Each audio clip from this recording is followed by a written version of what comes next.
Bonjour mes élèves. Aujourd'hui, nous allons faire du lexique et nous allons travailler sur les synonymes.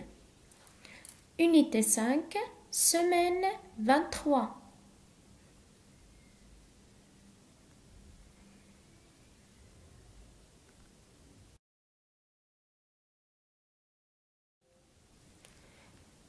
Donc, partons par l'observation et la découverte de quelques images, d'accord? Donc, on va commencer par la première. Et dites-moi, que voyez-vous sur cette image? Je vois sur cette image une voiture. Très bien, Khouloud, d'accord? Donc, on a une voiture, c'est clair? Ou bien un véhicule, ou bien on peut dire aussi une automobile. Bravo. On passe à la deuxième image et dites-moi que représente. Je vois sur cette image un vélo. Très bien, Imad. Donc on a ici un vélo ou bien une bicyclette. D'accord? Donc si on prend ces trois premiers mots, donc on a une voiture, un véhicule, une automobile. Donc on peut dire que ils désignent, d'accord, la même chose, c'est clair, c'est-à-dire la voie, la voiture. Et si on prend les deux mots un vélo, une bicyclette, on peut dire qu'ils signifient la même chose, d'accord? Donc, on appelle ces mots les synonymes, d'accord? Notez bien ça, les synonymes, c'est clair? Voyons maintenant cette image qui désigne que le port de la ceinture de sécurité est indispensable. Ou bien, on peut interchanger le mot indispensable en disant le port de la ceinture de sécurité est nécessaire. Donc, qui peut me relire la première phrase? Oui? Le port de la ceinture de sécurité est indispensable. Très bien. Oui, la deuxième? Le port de la ceinture de sécurité est nécessaire. Oui, bravo Hassan, merci. On passe maintenant à la deuxième image qui exprime que il est interdit de stationner au milieu de la chaussée.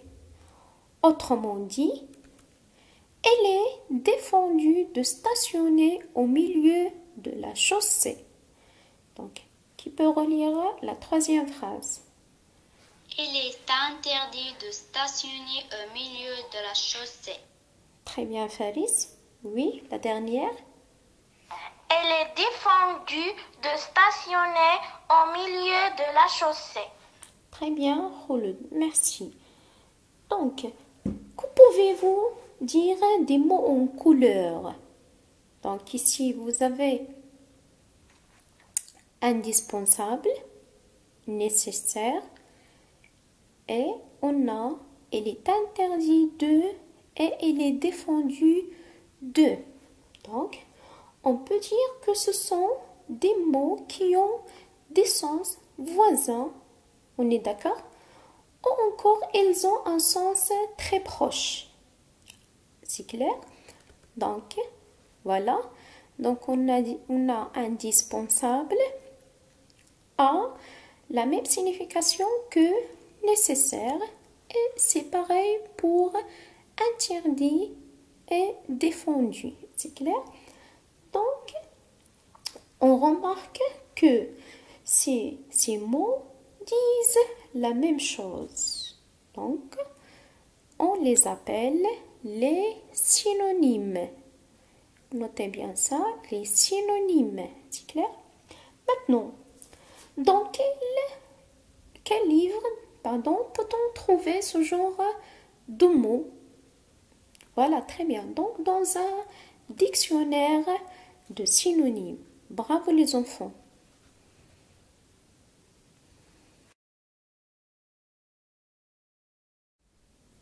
Donc, ce qu'il faut retenir, c'est que les synonymes sont des mots qui ont à peu près le même sens.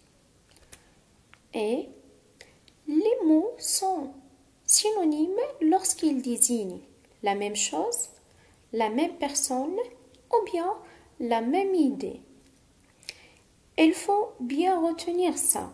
Les synonymes sont de la même classe grammaticale. C'est clair?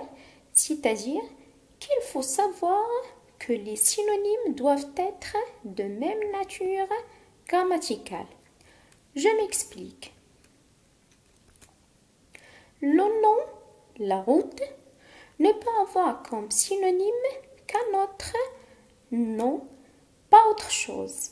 C'est-à-dire pas d'adjectif, pas de verbe. Voilà, c'est clair? Donc ici on a la route est un nom et la voie, son synonyme, la voie est aussi est un nom.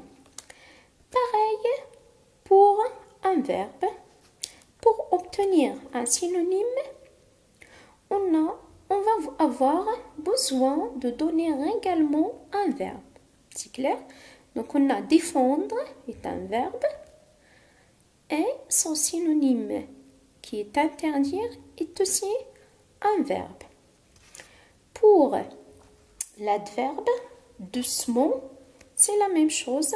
Donc on donnera également un adverbe. Voilà. Et c'est la même chose pour les adjectifs. C'est clair?